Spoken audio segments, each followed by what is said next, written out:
This is what's happening in Texas with their gerrymandering case and the way the way the Democrats have responded. So aboard that plane you're looking at right there, dozens of Democrats from the state legislature flying out of Texas to block the Republican-led effort backed by President Trump to redraw the Texas congressional map. This is a fight that could have nationwide consequences when it comes to who controls the U.S. House of Representatives. The plan could potentially eliminate 5 Democratic seats in the U.S. House ahead of the 2026 midterms. Many of those Texas Democrats have traveled to Illinois, denying the state House the minimum number of members needed to advance the redistricting plan. Others have gone to New York, some to Massachusetts. This is what Texas Democrats said after arriving in Chicago late last night. The tool they're using is a racist, gerrymandered map. A map that seeks to use racial lines to divide hard-working communities who have spent decades building up their power and strengthening their voices. And Governor Abbott is doing this in submission to Donald Trump. If you can't win with your policies, you have to try and win by changing the entire system over. They're open about it. They've talked about how they would eliminate 5 Democratic seats with this gerrymandering, which is nothing new. They're just going to extreme versions. Everything that this guy does is the extreme version of that. We've seen both parties do gerrymandering. In this case, they're looking to completely eliminate the folks that they can't beat. As a matter of fact, the folks who continue to come forward that they still wouldn't be able to beat next. That's how this operation works. So Democrats have responded, as you guys saw. They took off, went to Illinois and a few other states to avoid even having this whole thing happen. James Tallarico, who's is a state representative there, he talked about it in more detail. He was talking about education before. I've always liked what James Tallarico has said. He does it well. Here he is talking about it. This is State Representative James Tallarico from Texas. If you're seeing this video, my Democratic colleagues and I have just left our beloved state to break quorum and stop Trump's redistricting power grab. Trump told our Republican colleagues to redraw the political maps here in Texas in the middle of the decade to get him 5 more seats and protect his majority in Congress. They're turning our districts into crazy shapes to guarantee the outcome they want in the 2026 elections. If this power grab succeeds, they will hang on to power without any accountability from the voters. But Texas Democrats are fighting back. We're leaving the state, breaking quorum, and preventing Republicans from silencing our voices and rigging the next election. We are not fighting for the Democratic Party. We are fighting for the democratic process, and the stakes could not be higher. We have to take a stand. I've been begging for Democrats to do something different. And as we've gotten to this point, some here, as you saw, the Texas Democrats are doing something about it, no matter how angry and crazy these guys talk. One more point on the projection.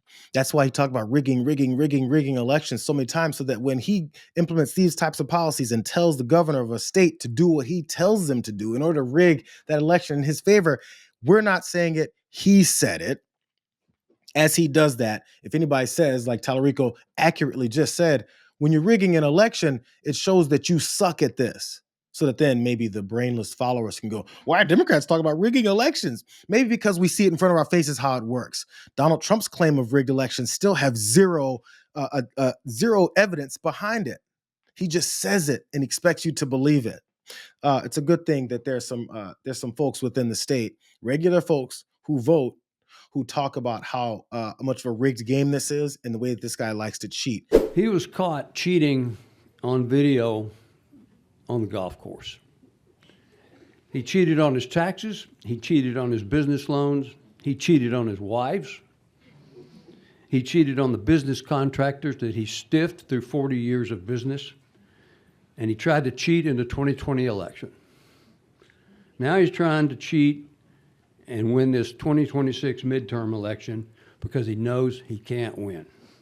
He has ordered Governor Greg Abbott to obey his command and cheat on a Texas redistricting scam to gerrymander 5 new, grossly and illegally drawn House districts. We are here because Texas is the first state under assault. If Texas House Republicans bow down to Trump like Abbott did, the other red states will follow. And if they do that, then America will be under assault. Sadly, we already are. And he makes a great point about this being the testing ground, similar to where the testing ground for their mass deportation policy was to run through Los Angeles and through California itself to destroy people's lives and hope that they can implement this everywhere else. And the damage that they've already done is irreversible. Greg Casar, who's also another Democrat who is from Texas, talks more deeply about this. And this is one of the aspects that connects to the way that this party, this Republican Party, has always been. It's just Donald Trump took it to the next level. Casar talks about the violations as they're doing this redistricting, gerrymandering process, how it violates the Voting Rights Act from the Civil Rights era that Republicans said we don't need anymore. People need to pay attention to what's happening in Texas right now because Donald Trump wants to spread this kind of ploy across America. Trump knows he can't win the upcoming midterm elections, so he's trying to rig them. And the way he's trying to do it is to dismantle the Voting Rights Act of 1965 as we know it. Molly, as you just stated, he is trying, for example, to dismantle Hispanic and African-American opportunity districts. I represent a district overwhelmingly of Latinos here in the Austin area. And if Donald Trump is able to suppress the votes of Latinos here in Austin, soon enough he wants to do that across America. And he could do that and ultimately try to get more complicit and corrupt Trump Republicans to continue to defend his agenda even as it becomes less and less popular. That's how it works. Again, it's the testing ground, but specifically in eliminating the power of people who voted people like Greg Casar in. So in order to ignore voters and a vast majority of us across the country, you just eliminate their voice. And I remember, again, as I talked about, Charlemagne was talking about how the normal traditional Republican Party is going to try and come back and they can take back over because of the whole thing with Epstein cover-ups. Maybe not, because they're the ones who implemented the path to get to this point. Remember, they were dismantling things in the Voting Rights Act. Remember, they pressed the Supreme Court to do these things. Their whole objective was to bring us back. Donald Trump is the pinnacle of that whole thing. They're in agreement with them. There's a reasons why they're not fighting back, because this is where they were coming to. This is the point. He's just wild and says it openly. They're a little bit more measured about how they talk about it. Donald Trump just says, I hate you black folks and I hate you Latinos. You guys are rapists, criminals, and drug dealers, and I want you out of my effing country because it's a white country. That's how he talks. And the rest of the Republican Party, who's the traditional ones, didn't want to say it so explicitly. But as they dismantled the avenues of our Voting Rights Act that was necessary because that's how our country always has been, this is what making America great again means, taking us back. Really fast, I'd love to go to Jasmine Crockett, who they said that part of this whole gerrymandering is supposed to be literally gerrymandered out of her own district. She no longer lives in her district.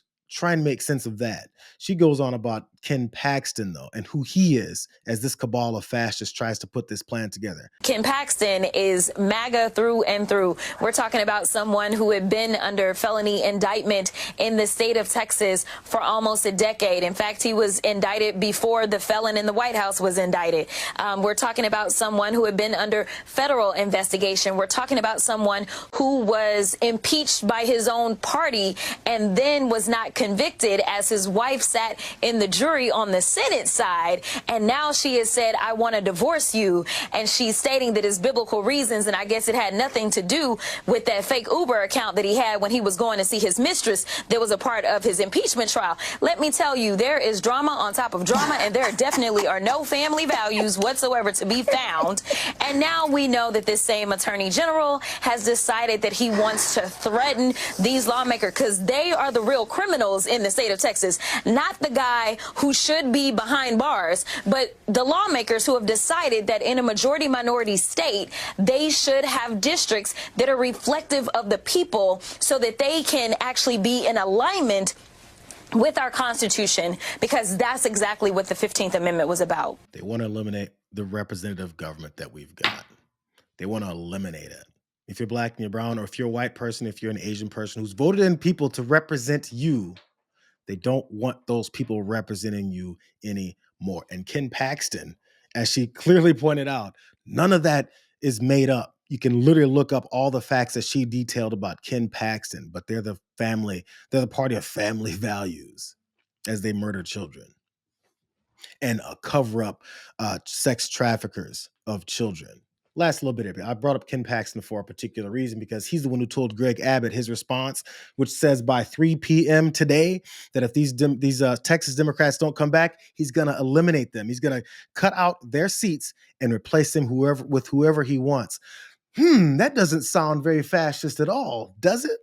But still, this is what Ken Paxton thinks he can do. He's the one who gave Greg Abbott, the governor of the state, the idea that he could do that. Governor Abbott says if those Democrats are not back by 3 p.m. Central Time today, he will vacate their offices. But the authority he's claiming to do that comes from a non-binding legal opinion issued by the state attorney general, Ken Paxton, after the last time Democrats did something like this in 2021. Paxton, who was running for Senate, has called for the Democrats who have left to be arrested. A lot of politics at play here. Nothing but politics at play here. The bad guys are trying to continue their takeover.